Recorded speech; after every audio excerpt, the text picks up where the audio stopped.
हम जल्द ही चलेंगे तेरे नाना नानी के यहाँ पर, ठीक है? बस तेरे पापा जी आ जाए, मैं उनका ही वेट कर रही हूँ। फिर वहाँ हम ढेर सारी मस्ती करेंगे, ठीक है बेटा? मम्मी मुझे तो अभी जाना है नाना नानी के यहाँ, प्लीज चलो ना मम्मी, मुझे जाना है जाना है जाना है। अरे बेटा तू ऐसे रो क्यों रही है? बोला ना जाएंगे, फिर क्यों रोना आ रहा है तुम्हें? हाँ मैं पक्का प्रॉमिस करती हूँ कि हम जल्दी चलेंगे नाना नानी के यहाँ। मुझे अभी जाना है, अभी जाना है, अभी जाना है। मैं नहीं सुनने वाली हूँ कुछ भी। मेरी गर्मियों की छुट्टी लग गई है, फिर भी आप मुझे नहीं ले जा रही हो। अरे बेटा तू रो मत, बोला ना कि चलेंगे अपन नाना नानी के यहाँ। मैं तुझे ढेर सारी पैसे दूंगी और तुझे जो जो शॉपिंग करनी होगी ना तू कर लेना, ठीक है? तुझे जो जो खिलौने लेने होंगे, चॉकलेट लेना होगा तो तू ले लेना, ठीक है? ऐसे नहीं रोते बच्चा, चुप हो जाओ। हम जल्दी चलेंगे नाना नानी के यहाँ, बस 2-3 दिन की बात है, फिर तो हम चलेंगे ही सही, पापा जी आ जाएंगे तो। सच्ची मम्मी आप मुझे बहुत सारे पैसे दोगी? ठीक है मम्मी, ये मैं तो बहुत सारी शॉपिंग करूंगी, अपने लिए चॉकलेट लूंगी, खिलौने लूंगी, फिर वहाँ जाकर खेलूंगी भी, बहुत मजा आएगा। अब तो तू खुश है ना बच्चा? चलो ठीक है ना, अब तुम्हारे मन का हो गया, जाओ बच्चों के साथ खेल कर आओ।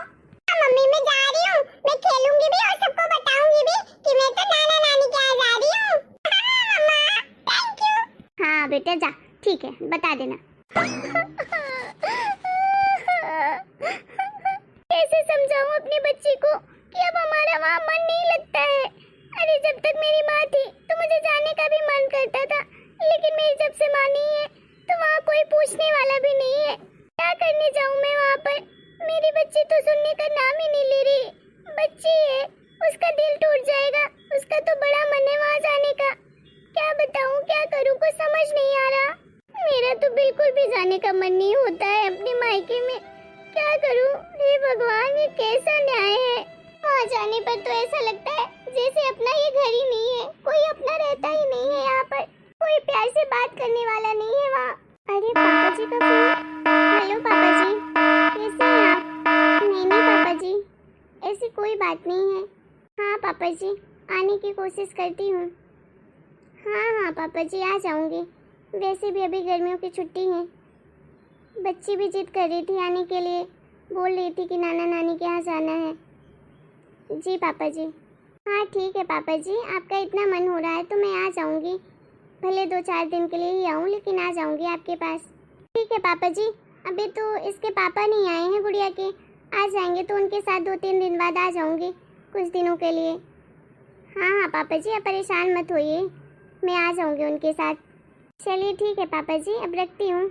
आपकी तबीयत तो ठीक है ना? हाँ पापा जी ठीक है पापा जी। क्या करूँ, कुछ समझ नहीं आ रहा। मैंने तो पापा जी को मना भी नहीं किया, उनका दिल नहीं दुखाना चाहती थी। क्या करूँ मैं? अब आप ही लोग बताइए मैं कैसे मना करती हूँ उनको? कितने प्यार से मुझे बुला रहे थे, मतलब मैं उनका दिल कैसे तोड़ सकती थी? अब क्या पता पापा जी को, लेकिन क्या करूँ, अब उनका दिल नहीं दुखाना चाहती हूँ। सही कहते हैं लोग, अगर मायके में माँ ना हो तो मायका मायका ही नहीं रहता है। पहले जाती थी तो इतनी खुशी खुशी जाती थी, अपनी माँ के साथ रहती थी, सारी बातें अपनी माँ को बताती थी, जो कुछ भी होता छोटी से बड़ी बात, सारी बातें एक दूसरे से शेयर करते थे। अब किससे कहूँ वहाँ जाकर? कोई भी नहीं है मेरा सुनने वाला। पापा जी तो हैं, जानती हूँ कि वो मुझसे बहुत प्यार करते हैं, लेकिन मैं तो उनसे बचपन से ही कम ही बात करती थी, वो भी हमेशा हमसे कम ही बात करते थे। फिर भला उनसे मैं सारी बातें कैसे बताऊँ? अच्छा भी तो नहीं लगता है। जब से मम्मी गई है तो मायके में तो मन ही नहीं लगता है, पूरा घर सोना लगता है। वहाँ जाती हूँ तो इतना अकेलापन लगता है कि क्या कहूँ। मम्मी कहाँ चली गई तुम? हे भगवान, ये कैसी दुविधा है कि एक लड़की अपने खुद के मायके नहीं जाना चाहती है। कैसे समझाऊं पापा जी को कि पापा जी अब मेरा वहाँ मन नहीं लगता है, वहाँ सब कुछ अकेलापन लगता है, कोई नहीं है अपना। क्या करूं, पापा जी ने इतने प्यार से भी बुलाया है, जाना तो पड़ेगा ही। एक वो दिन थे जब मेरी मम्मी थी इस दुनिया में, जब मेरा मन करता था जाने का। गर्मी की छुट्टियों का मैं खुद ही इंतजार करती थी, कब आएंगी गर्मी की छुट्टियों, तो 1-2 महीने के लिए अपने मायके जाऊंगी, अपने मम्मी पापा के साथ रहूंगी। ये समय है कि मायके जाने का जरा सा मन नहीं करता। जब तक मेरी मम्मी थी तो हर 2-3 महीने में एक बार चली जाती थी, अब तो मुझे साल भर में भी जाने का मन नहीं करता वहाँ। हे भगवान, मेरी माँ को हमेशा खुश रखना, जहाँ भी रहे वो हमें जरूर देख रही होंगी। मम्मी मैं आपको बहुत याद करती हूँ। मुझे पूरा यकीन है आप भी मुझे याद करती होगी। बस भगवान से यही दुआ है जहाँ भी मेरी मम्मी हो हमेशा खुश रहे। अब ये गुड़िया को क्या हो गया, क्यों चिल्ला रही है? चलो जाके देखती हूँ क्या हो गया उसको। अरे बेटा तुम लोग आ गए? हाँ पापा जी। हेलो नानू, कैसे हो आप? मैं तो बिल्कुल ठीक हूँ बेटा, तुम बताओ तुम कैसी हो? मैं भी अच्छी हूँ नानू। अरे सुमन बेटा, तुम लोग अकेले ही आए हो क्या? दामाद जी साथ में नहीं आए हैं क्या? नहीं पापा जी, वो ना काम के सिलसिले में बाहर गए हैं, तो उन्हें थोड़े दिन और लग जाएगा। आपने फोन करके बुलाया था इसलिए हम आ गए। अरे बेटा दामाद जी के पास टाइम नहीं था तो मुझे फोन लगा देते, मैं आ जाता तुम दोनों को लेने के लिए। फालतू में अकेले परेशान हुए। अच्छा चलो ये सब छोड़ो, आओ बैठो। अरे सुमन दीदी, आप कब आई? बस भाभी अभी आई हूँ। अरे सुमन दीदी कैसी हैं आप? मैं तो ठीक हूँ भैया, तू बता तू कैसा है? मैं भी बिल्कुल अच्छा हूँ दीदी। अरे भाई मुझसे भी तो कोई पूछो कि मैं कैसी हूँ। अरे हाँ मेरी लाडो रानी, तुम कैसी हो? मैं तो ठीक हूँ नानू जी। बेटा तुझे क्या हुआ, क्यों उदास हो रही है इतना? आजा, अपने पापा जी से गले नहीं मिलेगी क्या?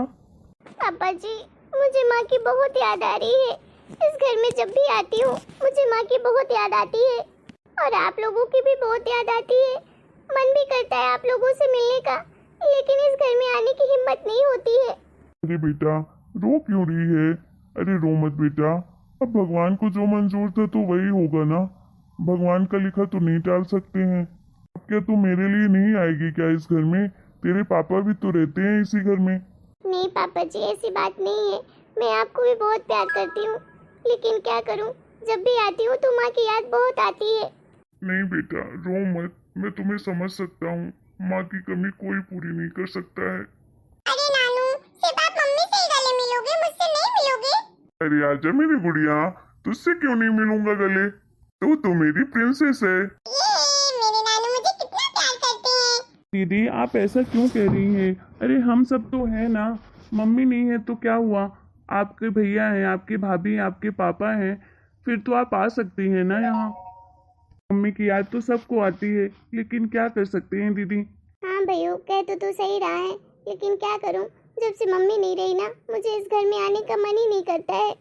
अरे बेटा अब क्या तू हमें रुलाएगी? अरे तेरे पापा हैं, अभी तेरे भैया भाभी हैं। अब क्या तू अपनी माँ की खातिर हम सबको छोड़ देगी क्या? हम सबसे प्यार नहीं करती है तू? नहीं नहीं पापा जी, ऐसी बात नहीं है। हाँ दीदी, क्यों टेंशन ले रही हैं? अरे आपकी भाभी है ना, आप टेंशन मत लीजिए। अब चलो सब लोग बैठ भी जाओ, अब क्या सारी बातें खड़े खड़े ही कर लोगे क्या? सुमन दीदी, आपसे एक बात कहूँ, बुरा मत मानिएगा। हाँ भाभी बोलिए। दीदी आप जब से यहाँ आई हैं ना, आप बिल्कुल उदास रहती हैं, हर टाइम पर रोती रहती हैं। अगर दीदी आप इस तरह से रोती रहेंगी हर टाइम पे तो आपकी तबीयत और बिगड़ जाएगी। पहले से ही आपकी तबीयत ठीक नहीं है, थोड़ा सा तो अपनी सेहत पर ध्यान दीजिए। देखिए दीदी, मैं आपकी ना फीलिंग समझ सकती हूँ कि माँ की कमी सबको महसूस होती है। माँ की जगह तो कोई भी नहीं ले सकता है। आपको पता है मेरी भी माँ नहीं है, मैं भी अपने मायके जाती हूँ तो बहुत मिस करती हूँ उन्हें, लेकिन क्या करें, उनके बिना जीना भी तो जरूरी है ना। अब क्या कर सकते हैं, वो तो वापस नहीं आ पाएंगे, अपनों के लिए भी तो जीना चाहिए। वैसे भी दीदी मम्मी जी को तो सबको याद करते हैं, आपके भाई भी उन्हें दिन रात याद करते हैं, लेकिन क्या करें, जीना तो है किसी न किसी तरह। तो थोड़ा सा अपने आप पे भी तो कंट्रोल होना चाहिए ना दीदी। आप इस तरह से रोती रहेंगी हमेशा तो फिर गुड़िया को कौन संभालेगा? और ऊपर से जीजा जी हैं, सब लोग हैं, कैसे आपको सब कुछ मैनेज करती हैं? पहले से आपने कितना अपना वजन कम कर लिया है, बिल्कुल से आप बीमार लगने लगी हैं। देखिए दीदी, आपका ये मायका है और हमेशा रहेगा। आपके भैया भाभी हैं, आपके पापा जी हैं, आप जब चाहें जितने दिन के लिए चाहें उतने दिन यहाँ रह सकती हैं। लेकिन प्लीज़ दीदी खुश रहने की कोशिश करिए। मैं आपको इस तरह से देखती हूँ ना तो मुझे बहुत बुरा लगता है। हाँ दीदी सही कह रही है काजल, आप क्यों रोती हैं पूरा दिन? क्या मुझे मम्मी की याद नहीं आती है क्या? मैं भी तो अपनी माँ को याद करता हूँ, लेकिन क्या करूँ, रोने से क्या हमारी माँ वापस आ जाएंगी? मैं पूरी कोशिश करता हूँ कि आपको हर तरह की खुशी दे पाऊँ, आपको माँ की कमी महसूस ना हो, लेकिन लगता है मैं हर चीज़ में नाकाम रहता हूँ। आप तो हर वक्त रोते रहते हो, हर वक्त माँ को याद करते रहते हो। प्लीज़ दीदी आप थोड़ा सा अपनी तबीयत पर भी ध्यान दीजिए। कल तो आप वापस अपने ससुराल जा रही हैं, आप इस तरह से जाएंगी तो हमें बिल्कुल अच्छा नहीं लगेगा। ठीक है भाभी, मैं कोशिश करूँगी खुश रहने की, क्या करूँ। माँ है, इतना जल्दी भूल नहीं पाऊंगी उसे। देखिए दीदी, हम भूलने के लिए नहीं कह रहे हैं, आपकी माँ है, आप उन्हें हमेशा याद रखिए, लेकिन आप उन्हें खुशी मन से याद रखिए ना। अरे जहाँ कहीं भी होंगी सासू माँ, तो वो भी तो आपको इस तरह से देखकर रो रही होंगी ना, उन्हें भी तो तकलीफ पहुँचेगी। उनके लिए आप खुश रहने की कोशिश करिए। ठीक है भाभी। चलिए दीदी, खाना खा लीजिए, हम सब लोग साथ में बैठ के खाना खाएंगे। आज मैंने आपकी सारी फेवरेट चीज़ बनाई है, खीर भी बनाई है और कोफ्ते की सब्जी भी बनाई है। अच्छा ठीक है भाभी, चलिए। ठीक है पापा जी, अब मैं चलती हूँ। बेटा तू अकेले जा रही है, मुझे अच्छा नहीं लग रहा है। मैंने कहा था कि सूरज तुझे छोड़ आएगा। नहीं पापा जी, सूरज को क्यों परेशान कर रहे हैं, मैं चली जाऊंगी। बस में तो बैठना है, बस में बैठकर चली जाऊंगी, और वहाँ तो वो वैसे भी लेने आ जाएंगे, उसके भी काम का नुकसान होगा, ऑफिस जाता है तो। ठीक है बेटा, तू कह रही है तो जाने दे रहा हूँ तुझे। अच्छे से जाना बेटा, ठीक है। हाँ पापा जी। दीदी अच्छे से जाइएगा और वहाँ पहुँचकर हमें फ़ोन करिएगा, ठीक है। अच्छा ठीक है भाभी, मैं पहुँचकर वहाँ फ़ोन लगा दूंगी आप लोगों को। और दीदी आप अपना ख्याल भी रखना, ठीक है। हर वक्त रोते मत रहना, थोड़ा सा अपनी सेहत पे भी ध्यान रखना, ठीक है। और हाँ दीदी, हम जल्दी आएंगे आपसे मिलने के लिए। ठीक है भाभी, हम आपका इंतजार करेंगे। सच में मामा मामी आप लोग मुझसे मिलने आओगे? हाँ बेटा, हम पक्का आएंगे आपसे मिलने के लिए। बाय भैया भाभी, बाय पापा। बाय बेटा। बाय दीदी। हेलो दोस्तों, आप लोगों को हमारा ये वीडियो कैसा लगा? अगर वीडियो पसंद आया है तो प्लीज़ वीडियो को लाइक करें, शेयर करें, कमेंट करें और हमारे चैनल को सब्सक्राइब भी करें।